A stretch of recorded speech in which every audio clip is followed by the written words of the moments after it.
Hello everyone and welcome back to another video with Airsoft in CT. Today we start kicking it old school. As you guys may or may not know, I have been working on multiple historic kits for Airsoft reenactment, Airsoft games and whatnot, such as Broken Arrow events. So let's take a look at one of my kits today. One of the first historical kits I began working on was for Broken Arrow events, particularly for the Oregon Trail game going on August 2021.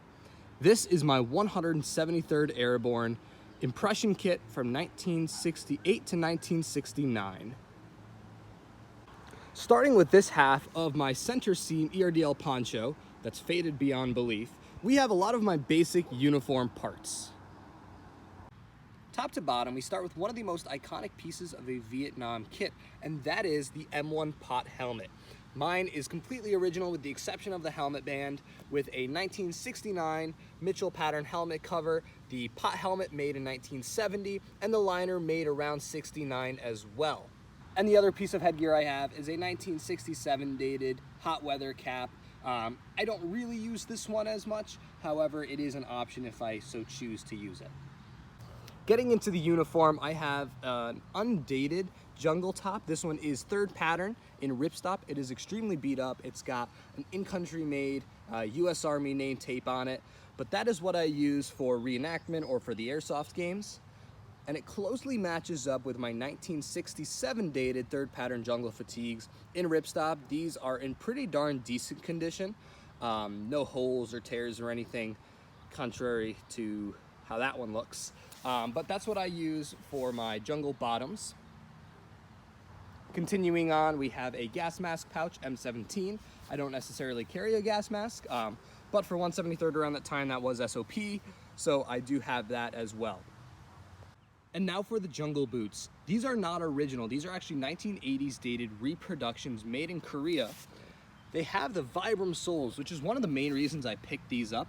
They're in fantastic condition, very, very light wear on them, but they're perfect for the impression, and I'm looking forward to getting to use these more, as they are much better than the other jungle boots I have that are reproduction as well. One of the other things you'll need is an M16a1. There are some variations. People will pull out M16e1s, A2s, things like that, but the classic M16a1 is what you'll need for this kit. Moving back to front, I've got a Type E stock with the trap door. This one has a slight sheen to it. I did put some gloss on it, as well as the pistol grip you can see there. This one did come with awful SEMA BAMF trades from Evike. I've completely gotten rid of those and did a Parkerized gray paint job on it. Outside, you can't really see it right now because of the lighting. It's a little bit cloudy, but it has that very distinct dark gray look. As we continue to move forward, I've got a genuine Vietnam issue M16a1 triangle handguard. This was an absolute pain to put on, but I'm super happy I was able to get it on. It not only adds the authenticity, but it adds that look. And then finally, we have a tri-lug flash hider. I know the birdcage one would also be appropriate. However, this one is just as acceptable for the impression. This one was actually sent to me by a friend, Mandalore Milsim. Hit him up, give him a follow. He's a cool guy. So I have now completed the M16a1. On this half of my poncho liner, we have the web stuff. So this is the fun stuff, I think. So let's take a look at what I've got here. This is my M56 web set. I have 2 canteen pouches, 2 universal mag pouches, and then 2 compass pouches.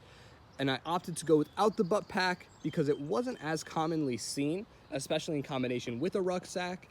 So that's what I have going on here. I have 2 M61 grenades, one on either side. Those are dummy ones. I'm planning on getting like Airsoft M67 grenades to take to Oregon Trail, but that's what I have for that realistic look.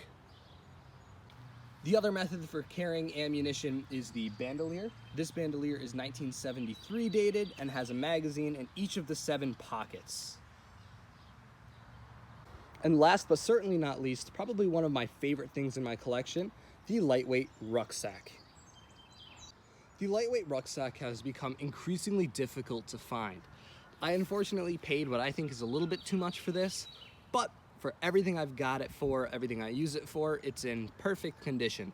So let's take a look at this. You have the rucksack itself, mounted very high on the frame. This is a lot more common, saves your lower back. So that's how I have it set up here. I have draped over it a Claymore bag. This one is in terrible shape, but it just carries 2 canteens. Speaking of which, I've got a canteen cover with a canteen inside on my one side. And then on the other side, I've got a little M56 compass pouch and a sea rat sock.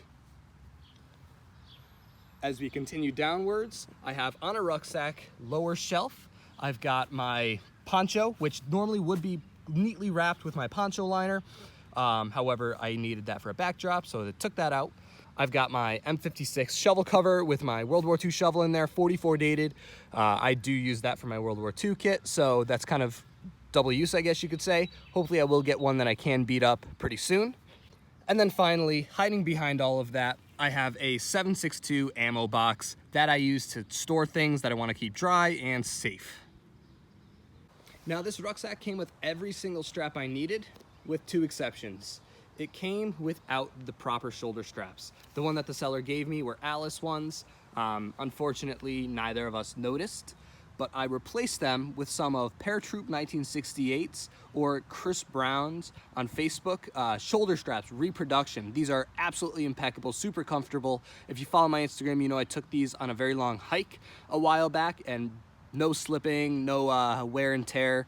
They're fantastic pieces, and I can highly recommend his stuff. Stay tuned for more of his stuff actually showing up in this channel not too long from now. Last but certainly not least are some of the small things you might have seen lying around. First, I have a 1971 dated muslin bandage. That is a triangle bandage. I have plenty of modern ones to use for cravats or headbands. But these are the TAG M18 smoke grenades. These are really, really cool. They're just releasing in the United States, kind of just hitting stores, not really a full release yet. But these are really cool that I was able to snag some of them. And they are not the most accurate, but because they actually function, they're as close as we're gonna get. Hopefully you guys enjoyed this video. If you have any questions, please feel free to reach out to me. I'm very excited for Oregon Trail coming up later this year. Hopefully I will see some of you guys there, and if not, in future events. This is Airsoft NCT, and we'll see you later.